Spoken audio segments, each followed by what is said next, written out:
We are out here at the Suzuki Demo Day at Stub Cycle in Southeast Houston, and I'm going to ride a bike that I've always wanted to ride, the DRZ400SM. The Supermoto, the DRZ, this is the 2024 version, so the updated version isn't out yet, but I'm looking forward to riding that one too. But right now in the 2024, let's go have some fun.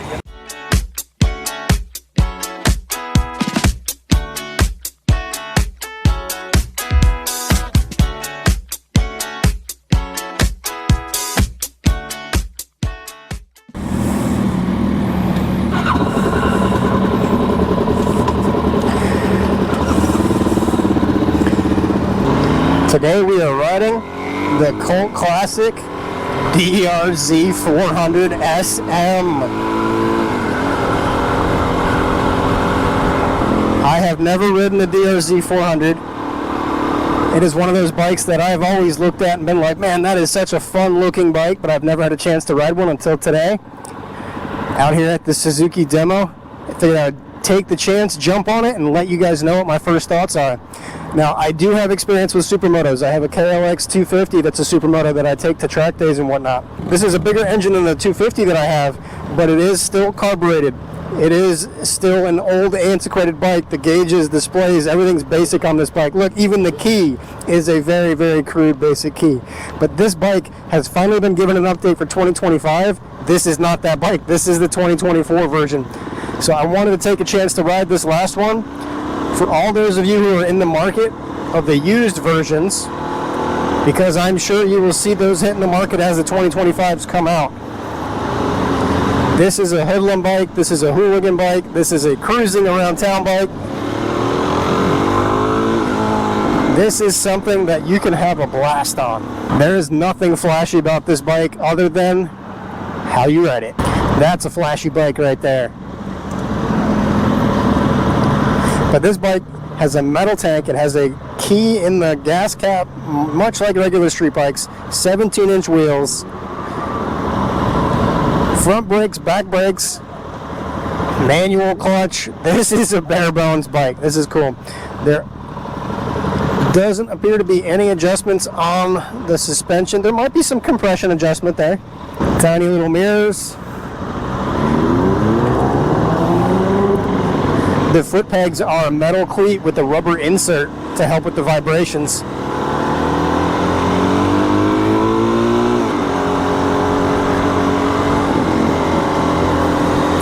Super wide seat, narrow radiator shrouds. It's a dirt bike. It's a dirt bike on street wheels. No quick shifter, no electronic suspension, nothing. This is just a fun bike. I feel like I keep saying that because there's not a whole lot to talk about on this bike other than the riding experience. The transmission is a normal transmission. There's nothing strange about it. There's nothing special to it. It runs like it should. And I guess one question I have for today is this bike worth $7,000? Because that's what they go for. MSRP is $7,000 brand new. I don't know that I would spend $7 grand on it just because it is a dirt bike on street wheels. I would get a used one because they haven't changed in like 20 years until this year.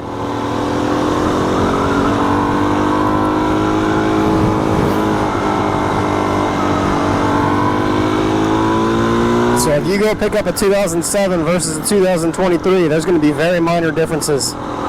Now this brake line is pretty cool because the suspension has such a long travel like a dirt bike. It's got to have that excess in there so that when it decompresses or compresses, it has some place to go. Some people might say it looks phony, but it's there for a reason.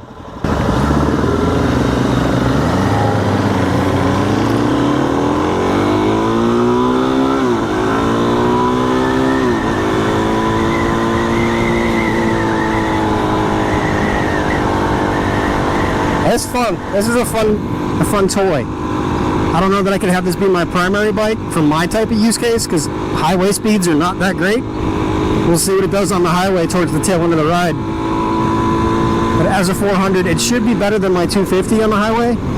But dirt bikes don't like the highway.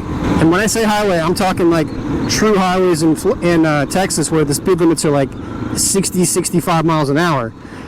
My 250 caps out at like 82 miles an hour. So on the highway, yes, I'm within the legal limitations to do it, but people are going 90 on the highway and I can't keep up. Very well balanced, very easy clutch.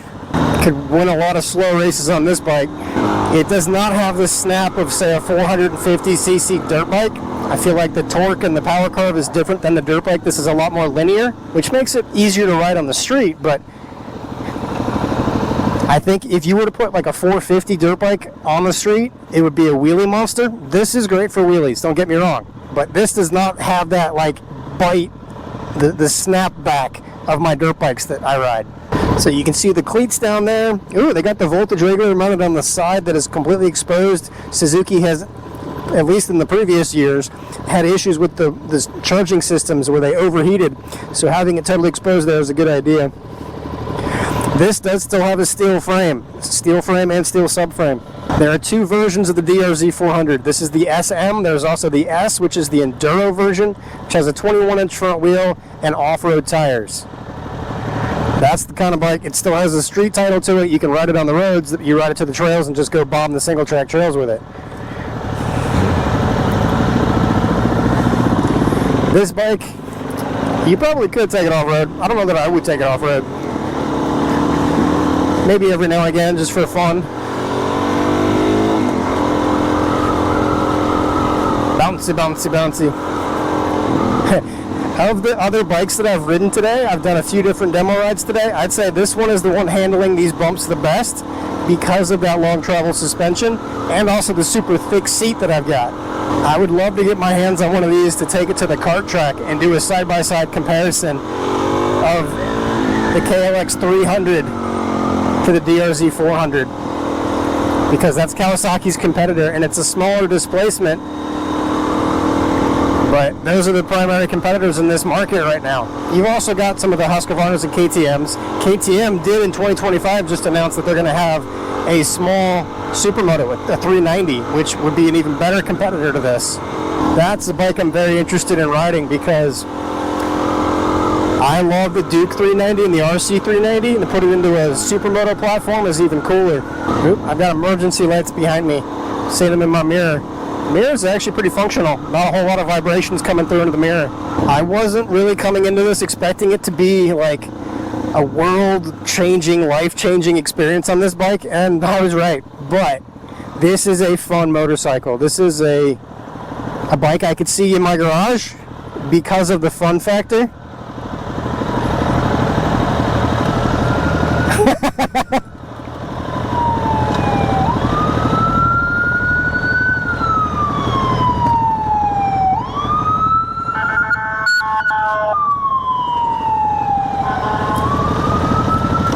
Now this is the test that I'm really curious about. This is the test for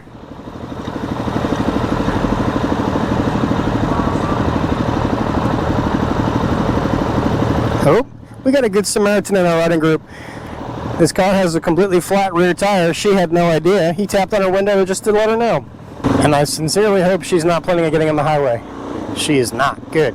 Alright, highway test. Let's see how this baby does. Let's do like a 40 to 60 test. It's 38, 39, 40.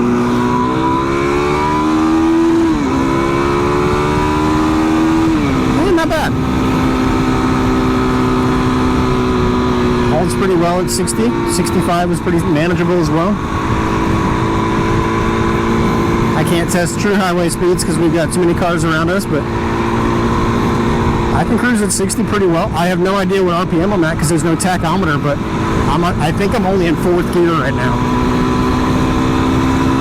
There's 5th, going up to 70. A little bit of a wobble, but not bad. I mean, it's pretty stable. I like it. I like it. I don't know that I'd spend $7 grand on it. Like I said, I'd pick up a used one. You could probably find a used one for like $5 grand-ish. And I think you'd be content to do that. It'd be a good first bike if you're tall enough. Keep in mind this is like a dirt bike. So I'm 6 feet tall and I'm flat-footing it, but it is tall.